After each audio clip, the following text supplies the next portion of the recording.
O que é o parêntese profético? Evangelho de Lucas. Comentário de Mari Persona.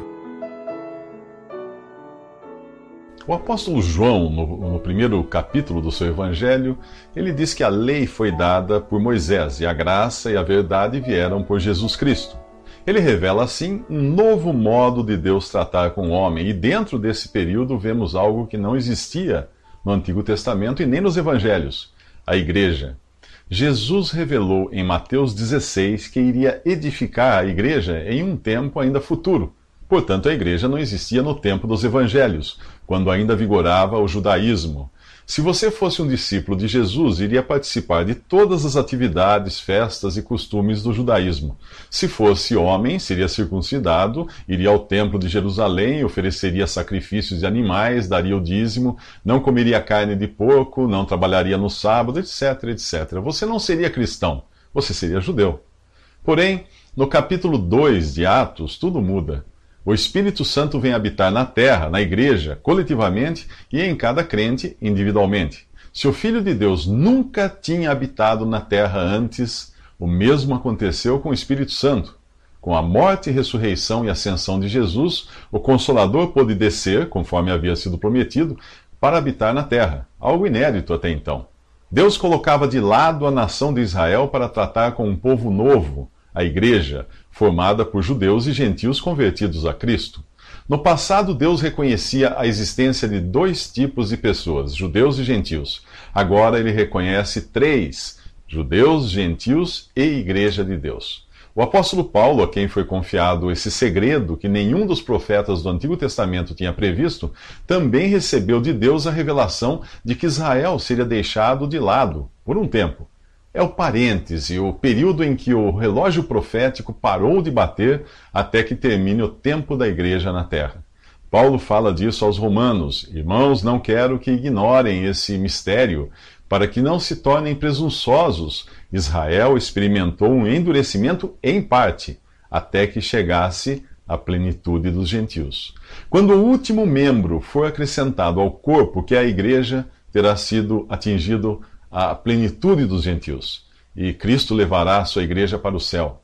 Pois, dada a ordem, com a voz do arcanjo e o ressoar da trombeta de Deus, o próprio Senhor descerá do céu e os mortos em Cristo ressuscitarão primeiro. Depois disso, os que estivermos vivos, seremos arrebatados juntamente com eles nas nuvens para o encontro com o Senhor nos ares. E assim estaremos com o Senhor para sempre. Mas o que acontecerá aos que forem deixados para trás nesse arrebatamento? É o que veremos nos próximos 3 minutos.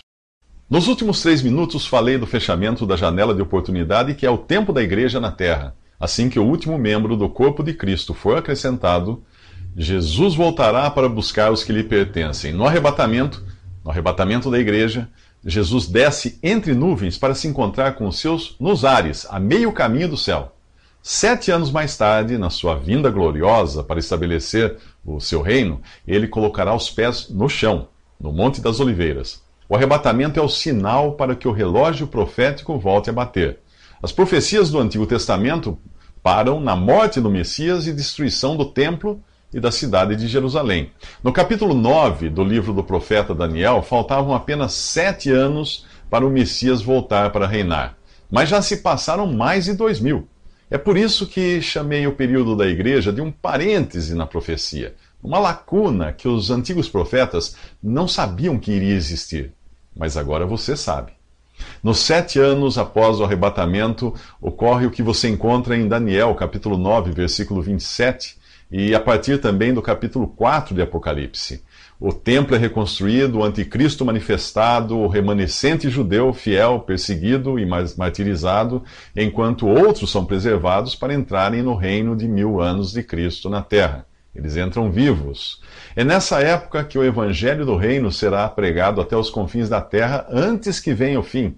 É disso que fala Mateus 24, quando o remanescente judeu que perseverar até o fim ficará a salvo para entrar no reino. É quando Cristo vem para julgar as nações, como descreve o capítulo 25 de Mateus. As ovelhas, ou os que acolheram e protegeram o remanescente de judeus fiéis, terão o privilégio de participar do reino na terra. Os bodes que perseguiram esses pequeninos irmãos de Jesus serão mortos. Mas em que grupo estará quem escutou o Evangelho e foi deixado para trás no arrebatamento? No grupo dos bodes. O capítulo 2 de 2 Tessalonicenses explica que esses rejeitaram o amor à verdade que os poderia salvar. Por essa razão, Deus lhes envia um poder sedutor, a fim de que creiam na mentira e sejam condenados todos os que não creram na verdade. Para quem hoje escuta o Evangelho e não crê, o arrebatamento será como a morte, encerrará a chance de ser salvo. Apenas os que nunca ouviram o Evangelho poderão crer nesse período após o arrebatamento. Os demais crerão na mentira do anticristo. Portanto, se você planeja tomar uma decisão depois do arrebatamento, não se iluda. Deus irá obrigá-lo a crer na mentira por ter rejeitado a verdade. Nos próximos 3 minutos, voltaremos ao Evangelho de Lucas para descobrir como Deus irá resolver o problema de Jesus, que deve nascer em Belém.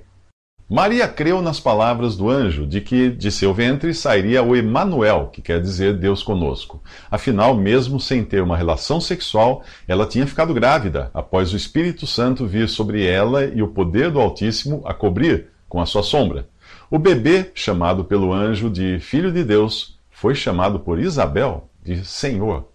Maria e Isabel sabem da promessa feita pelo profeta Isaías. Por isso o Senhor mesmo dará um sinal. A virgem ficará grávida e dará à luz um filho, e o chamará Emanuel, ou Deus conosco. O mesmo profeta previu: um menino nos nasceu, e ele será chamado Maravilhoso Conselheiro, Deus Poderoso, Pai Eterno, Príncipe da Paz. Ele estenderá o seu domínio e haverá paz sem fim sobre o trono de Davi e sobre o reino estabelecido e mantido com justiça e retidão, desde agora e para sempre. Mas onde nasceria o menino? Maria sabe, pois o profeta Miqueias avisou: e tu, Belém Efrata, posto que pequena entre os milhares de Judá, de ti me sairá o que governará em Israel, e cujas saídas são desde os tempos antigos, desde os dias da eternidade. Isso Miqueias falou no capítulo 5. Portanto, Maria ficaria grávida, virgem. Seu filho seria o Deus conosco, ele assumiria o trono de Davi e estabeleceria um reino de paz sem fim. Por ser Deus, ele existiria desde os dias da eternidade. Mas espere, o profeta Miqueias disse que o Messias nasceria em Belém? Maria mora em Nazaré, a 150 quilômetros de distância, ou 1 mês de caminhada. Ou o bebê não é o Messias prometido a Israel, ou algo precisa acontecer para colocar aquela jovem grávida na hora e lugar previstos para o parto. E é o que acontece no primeiro versículo do capítulo 2 de Lucas. Naqueles dias, César Augusto publicou um decreto ordenando o recenseamento de todo o Império Romano, e todos iam para sua cidade natal a fim de alistar-se. Assim, José também foi da cidade de Nazaré, da Galiléia, para a Judéia, para Belém, cidade de Davi, porque pertencia à casa e à linhagem de Davi. Ele foi a fim de alistar-se com Maria. O livro de Provérbios diz que o coração do rei é como um rio controlado pelo Senhor.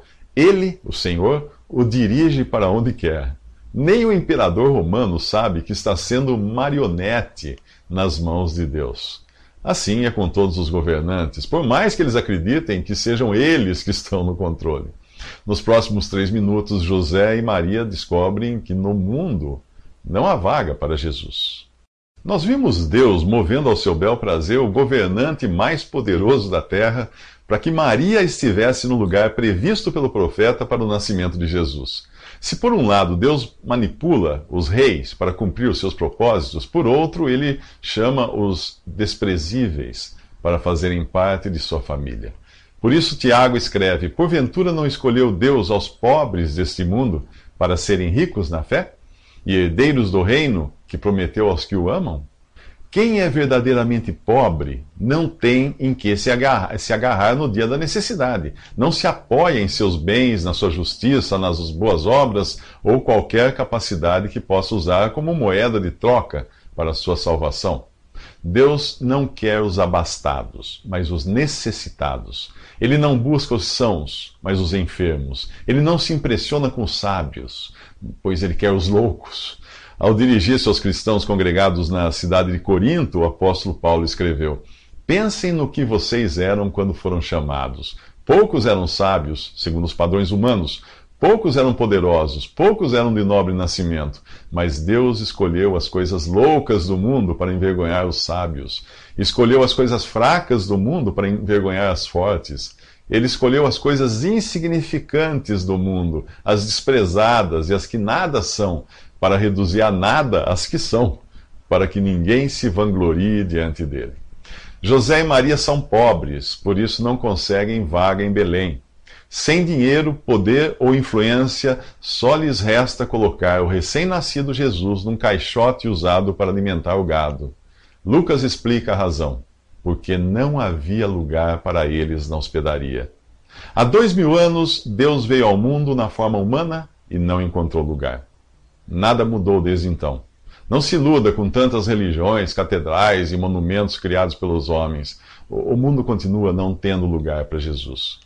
Ao criticar os fariseus que adoravam e serviam a Mamon, o Deus dinheiro, Jesus afirmou: vocês são os que se justificam a si mesmos aos olhos dos homens, mas Deus conhece os corações de vocês. Aquilo que tem muito valor entre os homens é detestável aos olhos de Deus. Se você tem procurado por Jesus entre os que vivem falando em dinheiro e buscando prosperidade, você está no lugar errado. Porventura não escolheu Deus aos pobres deste mundo para serem ricos na fé e herdeiros do reino que prometeu aos que o amam? Ali não tem lugar para Jesus, nesses lugares onde você busca prosperidade.